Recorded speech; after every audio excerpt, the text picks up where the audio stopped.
We are here because we are dedicated to helping the entire CrossFit community.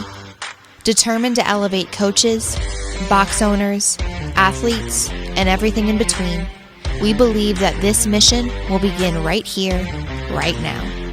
While this time and this goal begins with you, our hope is that you take this fire ignited within you and weave it into your own life with the same unrelenting passion to give those you have the privilege of coming in contact with the best hour of their day. All right, welcome back. Best hour of their day. Special guest, Jacob Heppner, all the way from, I don't know if I, in my time there, learned how to say it right. It's not Bayshore. Baser, yeah. Baser, Kansas. You got a good Chick-fil-A, and that's about it. That's the. Is that all you ate at when you were here? Is Chick-fil-A? I gave you so many restaurants. Five Guys every night, actually. Oh. I didn't. You were busy competing, but the highlight of my weekend was I was using Uber Eats. Probably Saturday. It was Saturday night. Yeah, because I left. No, I left Saturday, so it must have been Friday night. I ordered Uber Eats, and I ordered 2 burgers, 2 hot dogs from Five Guys. Waiting. Finally, it gets canceled, and it was late, and I had to run over there. So I ran over there. I was like, I'm going to order it. Ordered it, and then the guy goes, "Wait, are you Jason?" And I was like, "Yeah." He was like, "We have an Uber Eats for you." So I got double for free. So, and I don't know if you remember, but I actually ate it right before I left. Gave me crazy diarrhea on my ride home from Kansas. Oh, and by the way, there's Rocky. Rocky says hi. Hey, Rocky. Yeah, I didn't bring my dog with me, but that's hilarious about how much food you ate. That's so much. Oh yeah, you got to get it in when you can when you're driving like that. But yeah, 2 bacon. For those listening that care, Five Guys, you can ask for extra bacon and extra cheese at no extra cost. So lots of things that we teach you on best hour of their day. I gave you so many good options to eat at because I did not give you Chick-fil-A. You gave me Yard House, and you decided to go for the cheap option.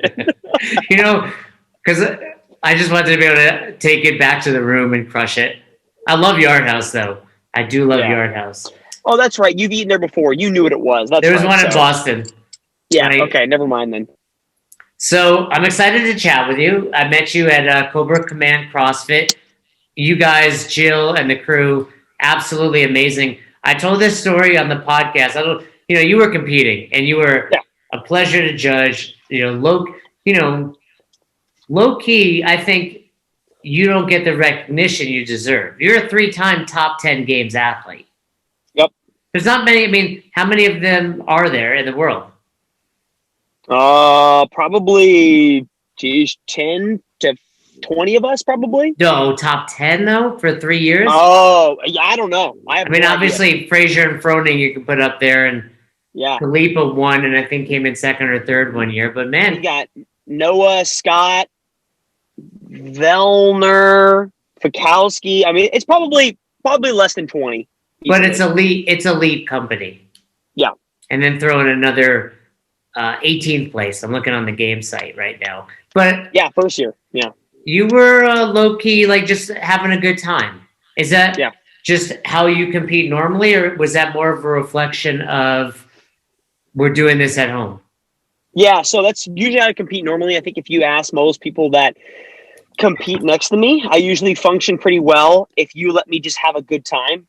I think when you look at the circumstance we've been given, like you could laugh at all you want. I compete in a fitness competition. Okay. It's like when you say it, you really laugh about it. Like you can't act too serious about that. Like what I do for a living is I do a fitness competition, and I'm blessed to do it. So why not enjoy it when you have it? Now, some people, and how they approach competitions. Matt Frazier is completely different than me. He enjoys a good joke every now and again, but he's straight, focused in. But for me, I like to unwind a little bit, have a good time. The work's been put in, the hay's in the barn. Now you just have to have a good time with the people around you and see how the cards lay.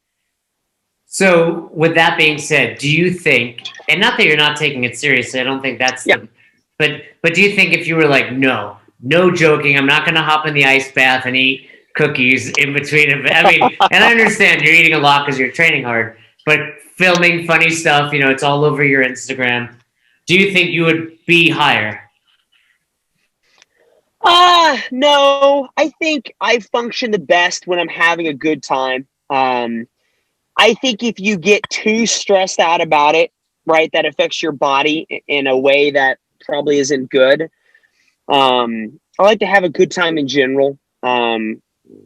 Of course, I want to place well, but it's not do or die. It's not like, okay, well, if I don't place, like, lack of better terms, Matt Frazier has something to uphold, right? He has to continue to win. And so I'm sure he has a lot more stress on his back than myself showing up. So, yeah. And just different personalities. It would be probably worse for you to try to be that serious and not make those jokes. Have you ever made a joke on your social media and someone's taken it the wrong way? Like have you actually angered a competitor? I've actually made a joke at the games, and I've had athletes give me a look of, come on, Jacob. Well, can you tell this story? Oh yeah, absolutely. So it's a fairly, I'm assuming this is a PG podcast. I'm going to treat it like a PG-13 podcast. We blur the line. Okay. I'm more professional than my partner, but yeah. Okay, so it's we had the first year the games had a pegboard. That was 2015, right? That was like a Franish workout, if I remember correctly. So that was 2016. Okay. 2015, we had the first year to the pegboard. We had Murph that year. We had a bunch of bar muscle ups. All of our biceps were so fried, and they were like, "Here's a pegboard." And none of the women were able to do it that year, right? Or very few of them could even do one rep. Correct. Right. And so we were not allowed to test out a pegboard whatsoever in the warm up area. The years following, the subsequent years, we were allowed to, but the first year they were like, "Nope, no pegboard." And so we're all Googling how to do a pegboard and trying to figure it out. I remember watching Matt Frazier like rapidly YouTubing how to do a pegboard. I just laughed at myself. But we're getting out there, and Boz is giving us a quick standards meeting concerning the pegboard and how to approach it, since none of us knew how to do it. And he was like, he said something to degree. Someone asked a question about if we lost the peg. So if we're going with the pegboard and one of our pegs falls out of our hand, can we use our fingers and stick it in the hole? Oh, and no. Here comes the dirty joke. So here comes the, the office. I quickly yelled out, "That's what she said," as fast as I possibly could. That's mandatory. You have to. Mandatory. And Boz, of course, he's trying to be professional. I get that. He gives a quick, and then continues to be very professional. And I remember like a couple of the guys I compete with turning around going like this. Really, Jacob? Really? Like, they're stressed about it, and I'm like, hey, you don't let a joke like that go by without saying something. You have to. Are you a big Office fan? I love The Office. It's the best. What's your favorite episode? I don't know. That's a great question. We recite it quite often in our house. I personally like either the sexual harassment episode. Good one. Or I believe it's called the Gay Witch Hunt episode, which is also a really good one. Michael kissing Oscar at the end of that episode is classic. My favorite, and once I say it, I think you'll agree with me, is the dinner when Jan and Michael have all the couples over for dinner. Dwight shows up with his babysitter. But the problem is, like, there are good episodes. And then there are episodes that make you, like, it makes me anxious. It's like, oh God, if I was there, I'd be like, oh, I'm just rocking in my seat watching. And that episode makes me so anxious. Oh yeah, my wife would like cover her eyes worse than a scary movie. This is a word she taught me because she's from England. Cringy. She's like, it's cringy. And I was like, the first 2 seasons were way worse. Michael Scott was bad. Speaking of watching it in your house, tell me about the Clown House. Oh, man. Well, let's see. When you came out here... You had just bought it. You literally had just closed on it. Yeah, we had just closed on it. So it's like 7 minutes from the gym. It's instead of, I was usually like 15 minutes to the gym, it's much closer. It's 50 acres of land. And that's the only thing they're not making any more of is time and land. I can't buy time. I can buy land. So we bought some land. 50 acres. Did you say 50? 50, 50. Yeah. What I want to hear about the house. What's that? Yeah, no, go ahead. No, I want to hear about the house, but you must have plans for that land. What are you gonna do? You gonna build like a university or something on it? Yeah. I want to challenge. I can't challenge Froning in fitness, but I want to challenge him in land owned. I don't know if he bought his land from his dad or if it was given to him. Either way, I'm going to make fun of him for it. But no, so 50 acres. There was the goal of it was I wanted to build a house on it that I'm never going to move again. I'm calling it the house I'm going to die in, my forever home, the house I'm going to get buried in. And but the problem was I was like, okay, I have to buy land and it's going to take me a little while to build a house. I need to sell my house in the interim solution. And so there was a really ugly house on the property. It was puke green, dude, built. It was a cinder block house. It looks like a bunker. It was built in early 1900s, and it's probably an antique for most people.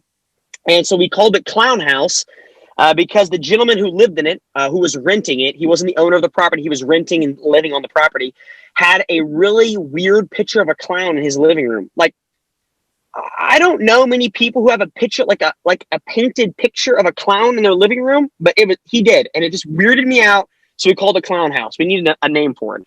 And so we've actually spent the last 2 months renovating it. And we finished renovations 5 days ago, and we actually, I think last night was the third night we slept in it, and so it's fully renovated. It's the way my wife wants to look at. We're going to live in there for about a year to 2 years, and we're going to get the house built in the back of the property that we're eventually going to live in for the rest of my life, and then I'm going to Airbnb the house, the Clown House, essentially. It's kind of the goal. Yeah, and you were doing all that renovation yourself?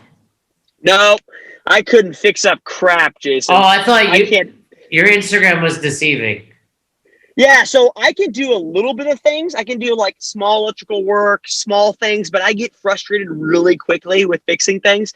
So we hired someone to do most of the renovation. So, and you're living in it. Winston's happy. Winston still thinks we're going to go home to our old house at some point, and I can't communicate to him that no, we are here now. We are not going back home. This is our new normal, Winston. This is the new house now. And Kelly's happy with it. This is the house of her dreams. It's not the house of her dreams. She's going to build the house of her dreams, but she has to understand the short-term solution to a long-term goal. This is an interim solution in the meantime to live on the property and then build the house in the back. So it's a good kind of starting point for us for the house in the back. You posted a workout, I think it was Thanksgiving, that looked really gross, and I actually was curious about your time.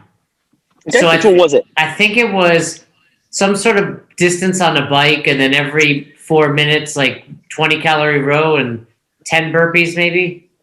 Yeah, I think you're right. It was a 10,000 meter or 10K biker, which, as we know, is twice as fast as a rower. Okay, that's kind of where my reference. I was like, this could be forever. Yeah, it's a long. I mean, but the biker is twice as fast, and then every 4 minutes, including zero, was a 20-calorie row for males. Females would be a 15, I believe, and then 10 burpees over the rower. I think my coach put a 36-minute time cap on it, and I think I finished it around 30 minutes. I don't know. I ate a bunch of turkey after that and fell asleep, and whatever happens at that point. Yeah, I was like, wow, if that's relative to the rower, I was like, this is like a 2-hour workout, but I've not done a lot of time on the Concept 2 bike. Yep. So like when you row, it usually says your 500-meter pace, right? Like I'm rowing at a 145, 500-meter pace on the rower. When you bike, it'll say your 1,000-meter pace. It'll match 1-to-1. It'll say a 145, 1,000-meter pace, but it goes twice as fast, if that makes sense. Makes sense. So you're 5'7". I'm about 5'3", 5'4", and I always complain about the assault bike or echo bike. Has that been something you've had to work hard, or because you weigh, closer to 200 pounds, being shorter is not as much of a disadvantage? I mean, when it comes down to it, like in the sport, on average, we're all 5'7", 195. I fit into that mold perfectly. There are obviously some guys in the sport that can hammer those bikes a lot better. Tim Paulson is a prime example of that. But he's huge, right? He's a big dude. Yeah. Yeah, he's 6 foot, and I think he's 215 or something like that. And so, Fikowski can also do that. He's also bigger. But I mean, the guys in our sport that are statistical outliers like that are a dime a dozen. So on average, we're all going to be about pretty similar on the rower and the bike. After I left Kansas, I saw you ate some sort of burger with spicy Cheetos on it. What? So, yeah, you left, and I went and had a really big pina colada. Okay, I saw that too. That was delicious. And they had it. We went to this restaurant down the road. I had never heard of it. It was called the Trump Burger, and it had yeah. Oh, I get it now. It's like orange. Yeah. So it had spicy Cheetos that were like ground up and like powdered all over it, and it was really good. Not gonna lie, but I was like, I gotta get this. Take a picture and send it to all my friends. I was like, look at this burger. How long does the kind of liberal eating extend for after the phase one of the games? It's kind of depend upon what the season looks like. Like, I mean, have they already announced that the Open's going to be pushed back later than February? Oh, you think they're going to say that? I think it's probably going to happen. Just because boxes are being shut down? Yeah, I mean, unless you make the Open like you need one dumbbell and one jump rope. I mean, they could do it. Like, look at like Dubai did that, but they didn't have a competition, a sanctional after. They just had an online competition. But unless they do one dumbbell and one jump rope, people in different countries, even our country in and of itself, are not going to be allowed to get into a gym for a concept two, for a pull-up bar. I mean, I think my prediction is 2021 is going to look the same as 2020. It's not going to look much different, which could be could be a good thing. I mean, in my perspective, there are advantages to both. When did we do the Open in 2020? It was the 2020 Open was actually in 2019, right? Yeah, it was in October. Like, we would have actually just finished it a couple weeks ago, like 1 year ago. So it has to look a little different, assuming they're going to have a games. Yeah. I mean, I think they're still going to have a games. I think they announced that they learned a lot from having just 5 people from each gender at the games this year. They learned how to run it efficiently with 5 people, and now I think they can probably bump it up. I think that's what they said, that they could probably do more. I don't know if more is 6 or 10. But they can do it a better job now going forward. I mean, it was cut down to 30 of us, right? So there was like a crap ton of us going to the games, and they cut us down to the top 20 plus sanctionals, which is like 30 athletes, and they cut it down to 5. So I wouldn't be surprised if this year they had the games, but they did top 20 instead of top 5, because now they've lessons learned from 2020 pretty much. So you're assuming by July or August of next year, we're still not able to get crowds together? I would imagine. I don't know who's calling the shots at HQ. Probably depends on who it is, but I would imagine that it's probably still going to look the same. I mean, the problem is, I think they said that the Open will not be a qualification for the games this year, unlike years in the past, at least the sanctional version of the years in the past. So if that's the case, then it needs to be sanctional qualifiers that go to the games. But therefore, all sanctionals are not on the United States; they're all over the world, and so that depends upon global, worldwide. Like, is Germany open for a sanctional? Is Italy open for a sanctional? What are we doing in South Africa? And so I think it's going to kind of depend on other nations, and that's just how it's going to work. It's interesting to hear you say that, because when I got home from Kansas, my wife was like, "How was it?" I was like, "COVID does not exist in Kansas." I was on my way home, I stopped in Colby. Yep. Which is like the most backwards town I've ever been to. And there were just people like no masks, like at restaurants. It was normal. Yep. So it was just interesting. Then you get back to Colorado and it's like mandates and everything. As someone that competed, what was your opinion on the games this year? I think they did the best they could, right? At least we had the games. It had 5 people. I'm not going to sit here and down the games. I enjoyed watching it. Don't get me wrong, for parts that I did watch of it. I think it was still a cool opportunity that we still had the games, and they did the best they could, right? They knew they couldn't get all of us together. They knew that they couldn't bring in all the national champs like 2019. And we still had the games. We still got paid like it was the games. It was just different, because like you and I finished the last workout. I finished my final clean at 275, jump across that tape line. It's like, okay, the games are over and I'm home. Like there's no like transition, like, writing a paper and having an award ceremony and going home, which is different. But I think for the circumstances that existed worldwide, they did the best they could, and it was absolutely wonderful. Yeah, I was going to mention this earlier. So I saw you do that friendly Fran workout, and then we had a break, and I did it with a couple of the people at your box, and you were like sub 4, right? Yeah. Yeah. In my mind, I was like, I'm going to use the female. I told this story before. I'm going to use the female weight, and I think I could beat Jacob's time. And I was like 8 minutes, maybe even longer. The guy, Jill's husband, I forget his name. Yeah, Jared, he did great. He did great, but I was like, this is terrible. You guys, Yeah. That was perhaps, I think that was the most impressive workout from the week. You guys going unbroken on 3 sets of 21 thrusters at 115 is crazy. Watching after the films came out for all the athletes, I think Frazier was like 320 or something. And watching that was just, at that point, you just realize, like, when you go to the games, even if, it's still great to make it to the games, don't get me wrong. But when you go to the games, you realize just because you're there doesn't mean you're all in the same boat. Like, there are people there who are in a different league than you. And that exists in every sport you go to, right? But, you watch Frazier do Friendly Fran like 320, and you're like, oh boy, could have done another set of 21 thrusters, and I'm still going. Like I've still got 40-odd seconds left of time left. It was just absolutely crazy to watch it. Yeah, I listen to a lot of Joe Rogan, and he always says there's levels to this thing. And whether it's CrossFit or, you see it in MMA also. Like, 2 people in the UFC, and one is just dominating the other. Yeah. So if Frazier is the top level, are you at that level with him? No, Frazier and I are not in the same level together. We're both boys. We both go to the games, and we both like CrossFit. That's probably where it stops right there. You don't think if you show up and say things happen in Madison next year, sure, if Frazier's there, Jacob Heppner does not have a chance of winning? I'm a realist when I approach certain situations.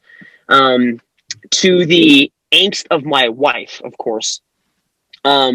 But I tend to look at the things that I'm doing and tend to come up with a real strategy of, okay, what is a good placement for me? I think when I first went to the games in 2014, I was a rookie. And my goal was I wanted to be the 50th percentile. That's what happens when you get a math key. He's like, I want to be 50 percentile, not like a placement. And for me, that was 20. You want to be top half. Yeah, exactly. And I want to be top half. And I got 18th. Accomplished my goal. So I came out of the games second year, 2015. And my goal was I was 18th. I now want to be top 10. And I got 10th. Woohoo! And then the next year I said, okay, well, I'm top 10. I want to do better than that. And I believe I got 7th in 2016. Then I took a couple years off because of just random stuff. And then 2019, I qualified to go back. And I said, okay, well, I've improved every year. 2019, I want to do better than 7th. And I got 6th. And I think, when you approach a situation, I think from my perspective, I set realistic goals. Realistically, 2021 games, could I beat Frazier? Absolutely. If I give someone $100 a him with a baseball bat in his leg. But, realistically, probably not. I think just Frazier is just, he has it, I think, nailed down in exactly what he's doing. I think his day, his life, and his calendar are laid out specifically for one goal, and that is to win the games. And if you want to win the games, that's how you do it. If you talk to Frazier, he doesn't do anything else. Like, that's what he does. A couple of us in the sport do other things, whether we run companies or do this or do that or whatever the case may be. But that's what Frazier does. And I think that's what makes him great, is Froning was great. And it still is great. Don't get me wrong. Froning set himself apart in the early years of CrossFit because he was one of the few people that said, I'm going to make this a full-time job because he could. And I'm going to focus on training and pull people in to train with me. And that was the first time he'd seen that before, right? And so he quit his job at Tennessee Tech as a strength conditioning coach, focused on that, and just absolutely obliterated people. And to take that one step further, Frazier took that and said, okay, well, I'm going to train with people and I'm going to do this by myself, but I'm going to make this my one and only goal. Like there's nothing else I'm gonna do. I'm not gonna have any companies. I'm not going to, do anything else. I'm gonna make it my sole goal to win this thing and dominate it. And that's what's been happening. So let me ask you a couple of follow-up questions to that. First of all, I think the world needs a bad guy of CrossFit, a Tanya Harding, if you will. And I think that would really be what takes CrossFit mainstream.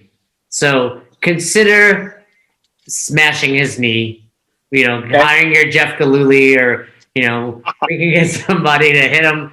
Just, it would be at least a Lifetime movie at some point. But so now let me ask you, if you did what he did, do you think you could win? Stop building the I want to talk about all your business ventures, No. Push those aside, stop building the clown house. Could Jacob have, you got 6th place, you're only 5 spots away from him. Yes. I think if I went out and made sure that Matt Frazier, something happened to him, his brakes went out in his car. I don't want to kill him. Yeah, that's too much. Yeah, I hit him with the potted plant. Let's be realistic. Potted plant, no brakes. I hit him with the potted plant, and he doesn't make it to the first event of the games. Boz is like, bro, you didn't make it. You're out. Minimum requirement, sorry. Yeah. And I canceled and stopped everything I had going on. It would require me to also bring in probably expert people to fix certain categories I have wrong with me. Yeah, we could win the games.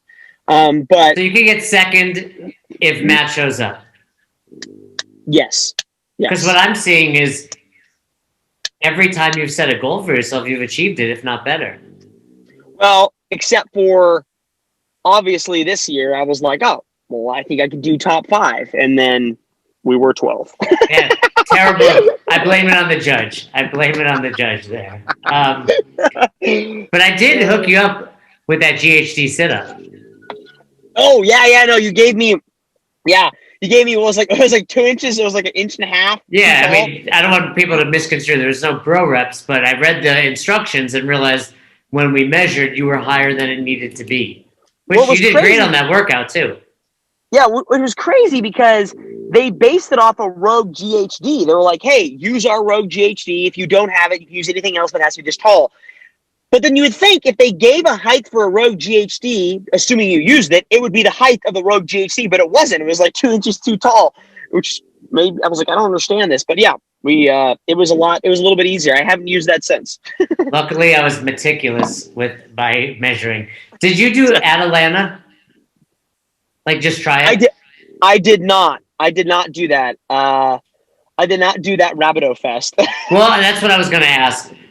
I think we think of these games athletes, you included, as superhuman. Do you think they were smashed from that workout? Oh, yeah. I think, yes. I think the guys in the workout were smashed from that workout if they knew they had to accomplish certain things to stay in a certain category. So, like, I bet you 2 names come to mind. Number 1 is Noah wanted a podium, and he knew he had to get a certain place to podium. He was unfortunately unable to do that, and I'm sure he was smashed because of that, because he was trying to push to accomplish that goal. And I think the same can also be said for Haley Adams. Her hands were just ripped to shreds.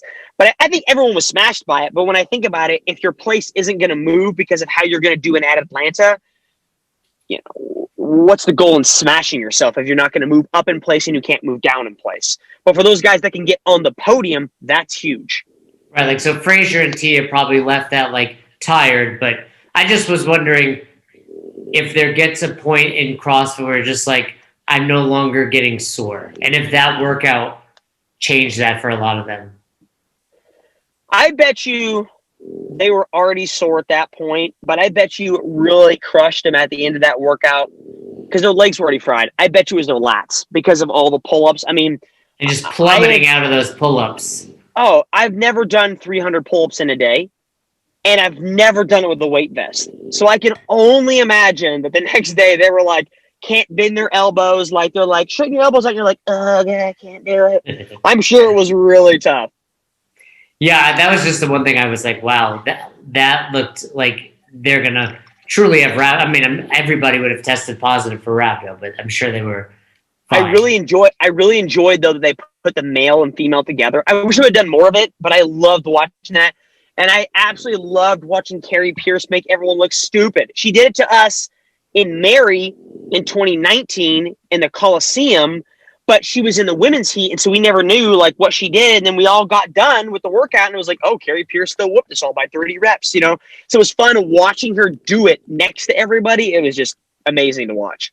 Yeah, she's a beast at those workouts. So, as we alluded to, you do have a ton going on, which I want to dive into.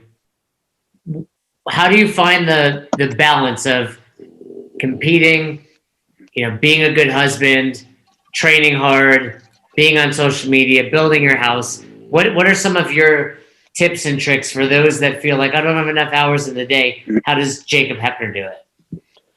I think you just got to I look at things in terms of return of investment, so ROI, which I don't necessarily recommend everyone do this in their life. It's not necessarily fair. And I want to clarify, I don't have kids. I just have a wife. So it makes it a little bit easier for me to do that. But I think you just really need to sit down and figure out, okay, if I have 24 hours in a day and I've got to sleep for 8 or 9 of it or whatever the case may be, because I don't have kids, I can do that.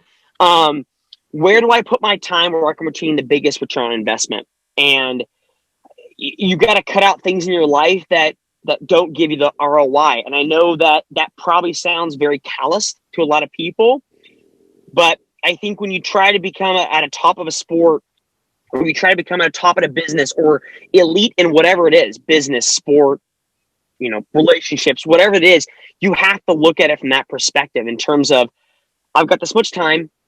Yes, I could sit down and watch this football game, but what do I get out of it? I mean, I don't watch sports. I don't watch much TV, to be honest. I don't go out much. I don't do much. I mean, I live in the middle of nowhere, Jason. Like you got that yard house. You got a yard house. You can go out and party.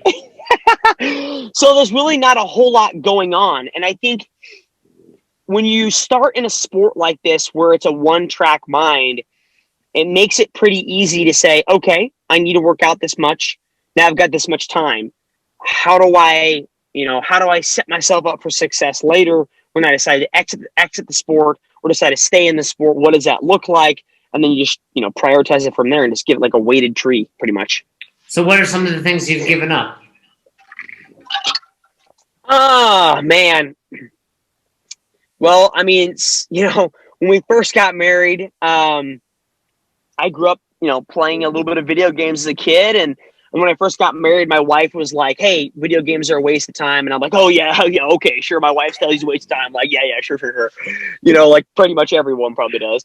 And then as I start getting more in the sport and determining, hey, I can start these companies, I can do these things, you start to realize, like I mentioned, what is my return on investment from doing this and doing that? And you determine, hey, like I'm getting nothing from this. Like it's pleasurable and it makes me happy. And there's still an investment on that is good to have, but it's not getting me anywhere in the long run. And that's, I think, how you have to approach everything is, okay, is video games, is me watching the football game or sports, whatever the case may be, is it worth your time? Really? So you didn't get a PlayStation 5? If I did, it wouldn't tell my wife. So we're building a barn on the property. Maybe I'll hide it in the barn and never tell her. Yeah, just what are you doing in that barn for so long? So you have at least 5 companies that you're working with. I have 5 companies, correct. So you've got a nutrition company, a training company, you've got a new Ignite company, as well as Stream Fitness. Correct.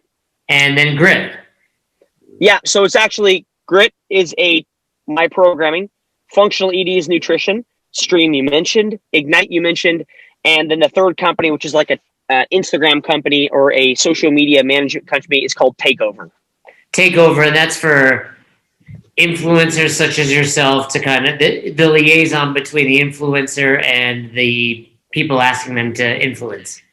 Correct. It's between companies and influencers. Essentially, it's a more efficient pipeline for asking for revisions, getting content back and forth, and garnering requirements for the influencer, because I've been in the space long enough and it's a complete waste of time to go back and forth. It's terrible. There's nothing out there. Go ahead. Do you consider yourself an influencer?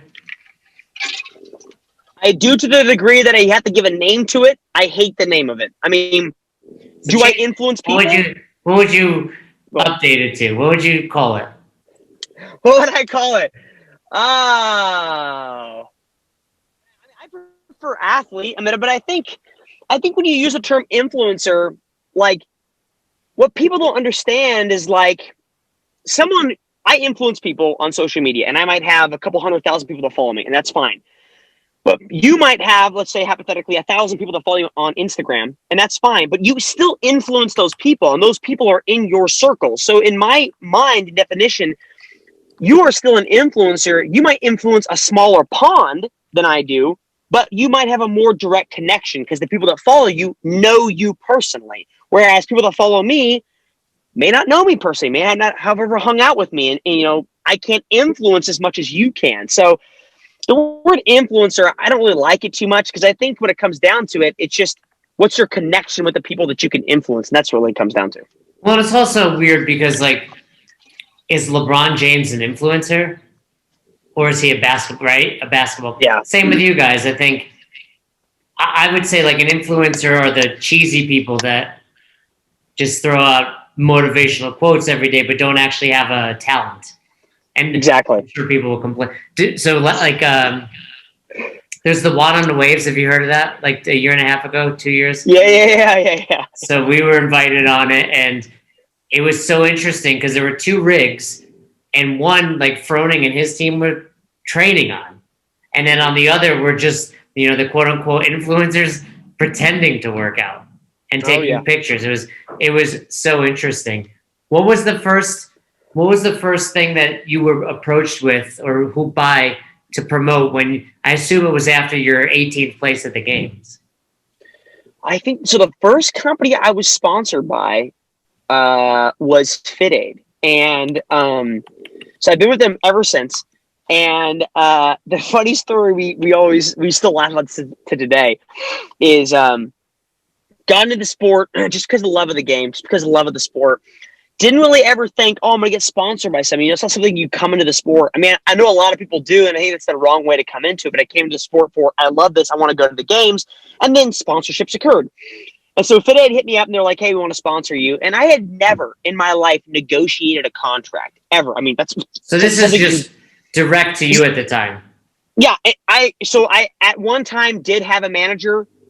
Nevermore. I prefer the direct one-to-one communication between companies. There's no loss of communication. It's just you and me. You can call me. You got my cell phone number. We could hash it out, figure out things. I hate the in-between mediator. For some people like Matt Frazier, it has to happen. O'Keefe does a great job, and it has to happen because... And maybe getting reached out by more people. Exactly. But just for me, I prefer to have my hand in the cookie jar and control it myself. Anyways, so FitAid hit us up. And they were like, hey, Jacob, we want to sponsor you. This is years ago, okay? They're like, we want to sponsor you. We want to work with you. And my wife and I were so excited because at that time we had drank FitAid. We were like, we're going to get sponsored by a company. Like, this is absolutely crazy. I'm a professional athlete now. And in their contract, they were like, hey, we were going to send you like a case of FitAid a month, promote us, what the case may be. And Kelly and I were like, but I drink like one FitAid a day, so I need 2 cases of FitAid. So we emailed them back and we were like, hey, instead of 1 case of FitAid a month, how about 2? We sent that sucker, and within like 5 minutes, we got a reply that said, deal. And we were like, yes, we're so awesome. We still to this day, to me, it was a joyful moment.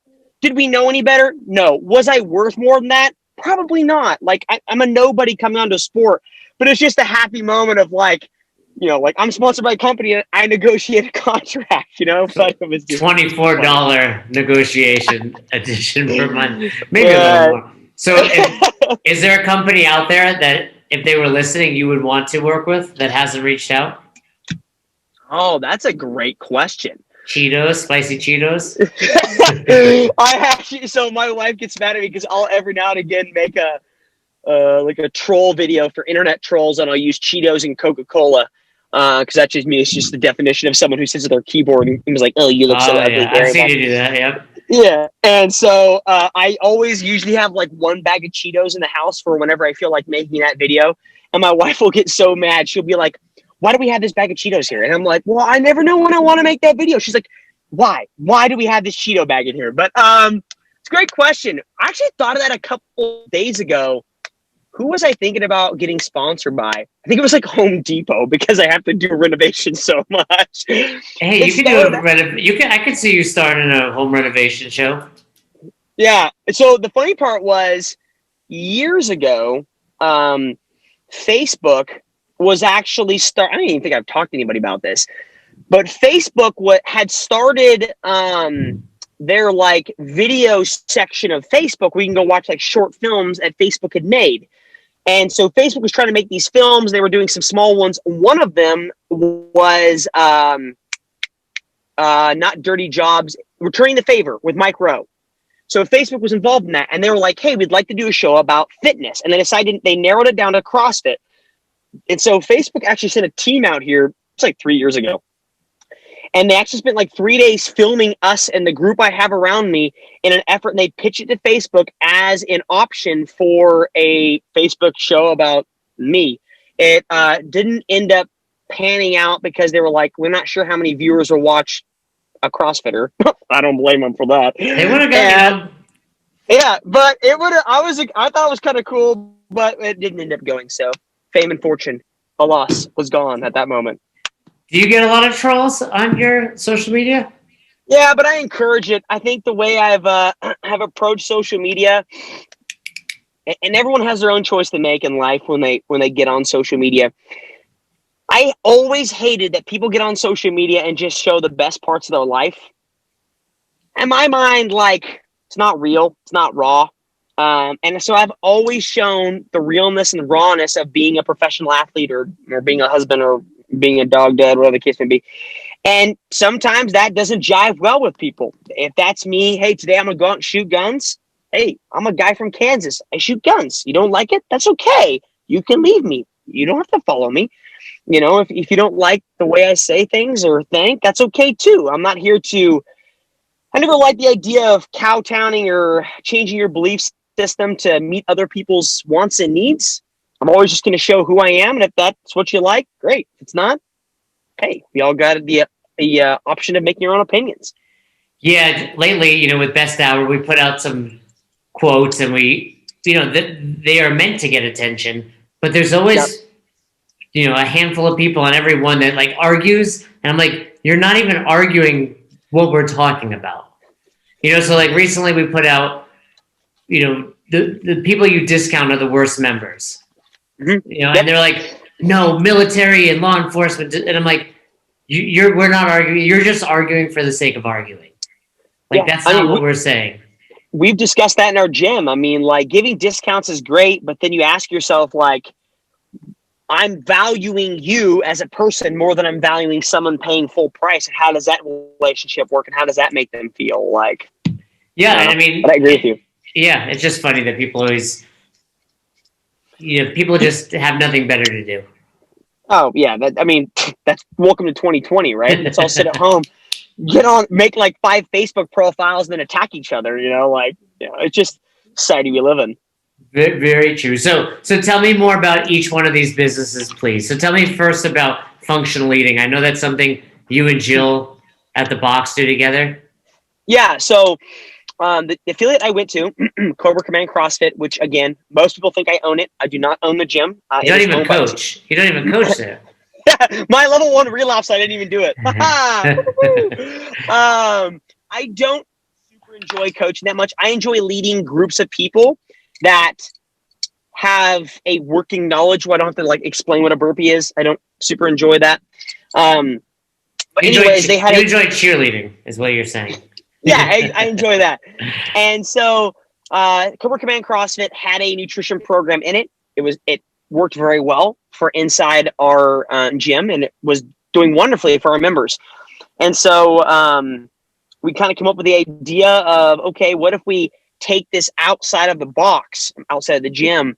And to do that, it was like, well, you need a platform. I have the platform. You already have a great product. Let's team up, partner up, and get this out there. Very basic business plan, honestly. But that's essentially what we did. And so right now we've started hiring new coaches. We've got 4 or 5 coaches on our team now. We're hiring more before 2021 because we know it's gonna explode probably. So if someone's listening and I saw you posted that, but if they are a coach and they want to potentially throw their hat in the ring, how can they reach out to you guys? Yeah, I mean, you can just reach out to me. I mean, so one of my goals in 2019, which I've carried over in subsequent years, is I like when people realize that I am not a robot, that I am a human being, and I respond to literally every single message, unless, of course, you call me a turd. Then I won't respond. So they hit you up if they DM you on Instagram and they're interested in becoming part of the functional eating team, cool. Yep. I will absolutely respond back. But yeah, you can see your resume. So we're still going through that process. But that's functional eating. It's an online nutrition program. Very simple. And that's pretty much how it is. It's pretty easy. And it's required to eat spicy Cheetos on this program? Tuesdays. Yeah, on Tuesdays. Tuesdays. Yeah, actually, yeah. We call it Cheeto Tuesday. You take a picture of your fingers and you just lick them slowly. And Cheat Tuesday, I think. There you go. We do a slow-mo video of you licking your fingers with Cheeto dust on it. Very Love simple. it. A lot of dirty phones on those days. What about your training program? Yep. So we started Grit a couple years ago. Grit essentially was a different programming company a couple years ago. It was called Midwest Made. That went through a little bit of I had a co-owner of the company. So the joke I usually make is, I have a bachelor's degree in mathematics. And so I did not take a single business class in college, not a single darn one. And so in college, everyone learns in business 101, hey, be careful going into business with friends or family or whatever. And that's usually the first lesson they learn. I was in calculus, so I didn't learn that lesson. So I learned that the hard way. But Midwest Made, we essentially rebranded into Grit. Grit is just programming, essentially what I do on the day in and day out basis. We have a really good community there. So I run that company, and then Jill is also my coach in that company too. So is that more, one-on-one, somebody, you give them specific programming, or you're putting out more mass programming? One-to-many. Yeah, it's a one-to-many. Have you had to pivot much due to the gym closings? Yeah. So we have, I think most people have. We kind of saw that obviously coming down the pipe, which everyone, you were dumb if you didn't notice it. But everyone kind of saw it come down the pipe. We pivoted to providing a lot of equipment, switches out and changes for you that needed it. And then also having at-home programming that essentially follows my programming to the T, but just says, hey, if Jacob's doing muscle-ups today and you can't do muscle-ups, here's an easy substitute for what you have at home. And then we have coaches that are on my team that allow you to message him and say, hey, I don't have a barbell. You have a sandbag? Cool, use that, and here's the rep scheme. So, did you program that bike workout? Was that one of the workouts? No, that's Jill's. Yeah, I used to program for myself, but I think one of my biggest strengths I have is I know what I'm good at and what I'm not good at. And if I'm not good at it, I have no problem delegating it or saying, hey, Jason, I know you're good at this. Can you do this for me? And so I know I'm not good at programming for myself. And so I have Jill do it for me. She's just much smarter than me in that area. So I let her do it. So Jill does all of your programming. And she was basically the gym mom, bringing you sandwiches, making you eat over the course of the game.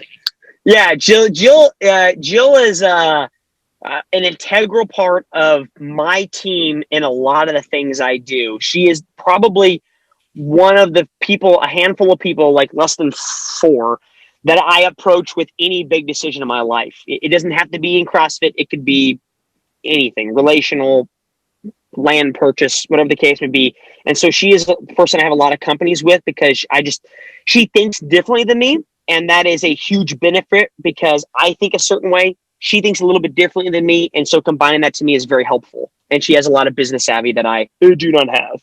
So she's almost like a mentor to you? I would consider that. She's a mentor to me. And we own 3 companies together. And so we work together well. And then she mentors me alongside of it. So it's nice. We just talked about how coaches need coaches. And yeah. How did that relationship come about? Did you just show up at Cobra Command and hit it off with her? Yeah, she actually bought into the gym over time. I didn't know her that well. I think the joke we make is I think she didn't like me in the beginning. I tend to have a pretty loud personality, and some people aren't going to like me, and some people are. And that's okay. And I don't think she liked me right off the bat. And right back there. I don't think she liked me right off the bat. But then over time, we spent more time together, just sitting in an office, just chatting, and realized we had a lot of the same common interests. We thought very similarly. We just had different backgrounds, whether I was a math guy and loved numbers, and she had a business degree and still loved numbers, but came out from the business savvy perspective. And we just started spitballing ideas and talking about things. That's kind of how we hit it off pretty quickly. Yeah, you guys definitely have a great coach athlete and clearly friendship as well. So you've got nutrition, training, your pipeline for the influencers. What about Stream Fitness? Yeah. So February of this year, I was approached by a gentleman who slid into my DMs. Okay, so this guy slides into my DMs. All good things come in your DMs, Jason. You gotta check them. I like it. And he slid into my DMs. He goes, "Hey, I've got this really cool idea. I want to talk to you about it. Just let me know if you have time." And the funny part is, this was like in January, February of this year. And the funny part is, I had been talking to my wife. I was like, man, like, I should have bought stock in Zoom for one. Didn't do that. Okay. Pre-pandemic. This is like the first month of pandemic. It's like January 2020. And so we're realizing that all these gyms are using Zoom. Our gym C3 is starting to use Zoom, and I'm using Zoom all the time. And I'm realizing, man, I really wish there was something better than Zoom out there for coaches online. And so I'd already verbalized it a few times to my wife, and I had literally said, someone needs to create this. And then this guy slides in my DMs like a week later. His name's Dustin. And he goes, "Hey, I've got some idea. Jump on a phone with me." And so I jumped on a phone call with him and his partner, Greg. And they pitched me this exact idea. And I said, guys, I literally told my wife this 3 days ago, like a week ago. I said, I am totally on board with this. And so we actually pulled in Scott Panchik in the same team. So there's 4 of us guys that created Stream. And the concept behind it is very simple. It is the idea of, what if there existed an app out there that allowed any coach anywhere at any time to host a class, and then any athlete could join, regardless of borders, regardless of where they're at and time zones.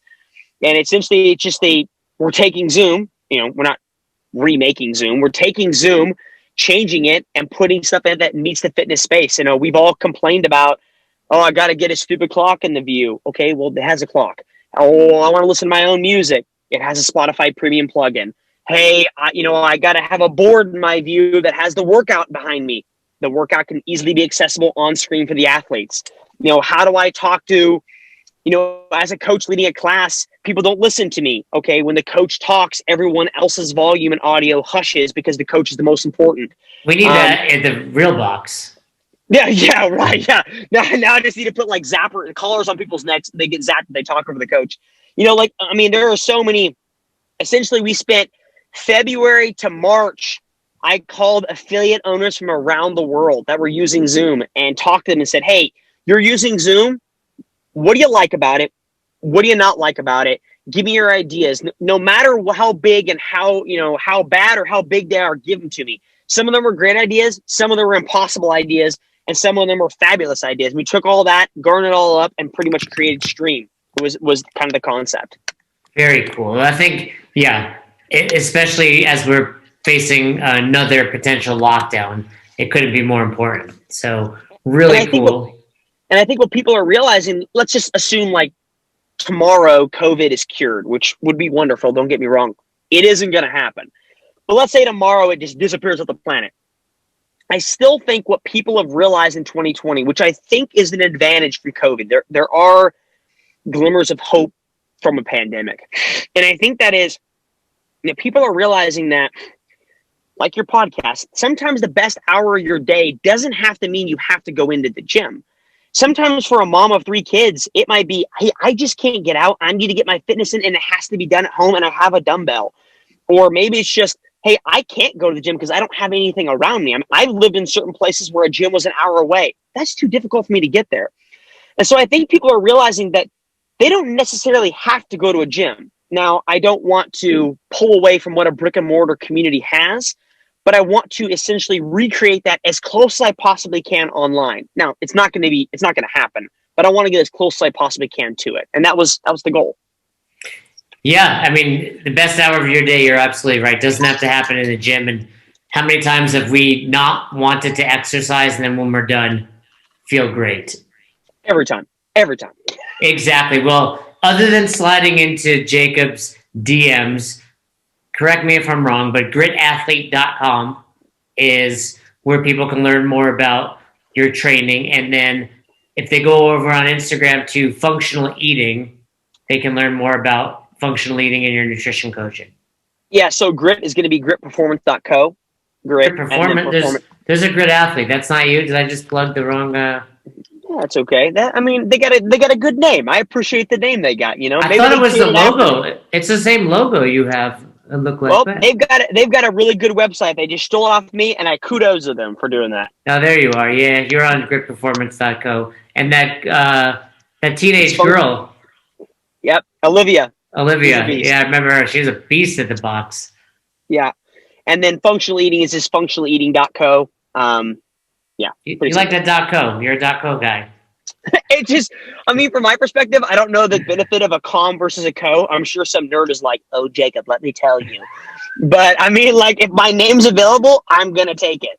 Yeah, I think this day and age, everything's a click anyway. No one's typing stuff in. Or searching it. Well, I'm going to let you go train. What's on the agenda right now?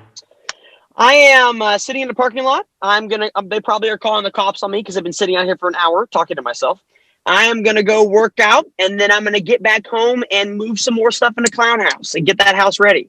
Well, enjoy night number 4 in the clown house, and tell the Cobra Command, the Triple C crew I said hi. Super welcoming. If you guys are ever in that area, I definitely recommend checking out Cobra Command. But I appreciate you coming on. Hopefully people check you out. And again, you can hit Jacob up, DM him, and if you have interested coaching for him or learning more about his program. So thanks for coming on, Jake. Thanks so much, Jason. I appreciate it. So you never miss an episode of the podcast, subscribe to our YouTube channel and on all major podcasting platforms at Best Hour of Their Day. Thank you so much for tuning in and for being a part of the best hour of our day. See you next time.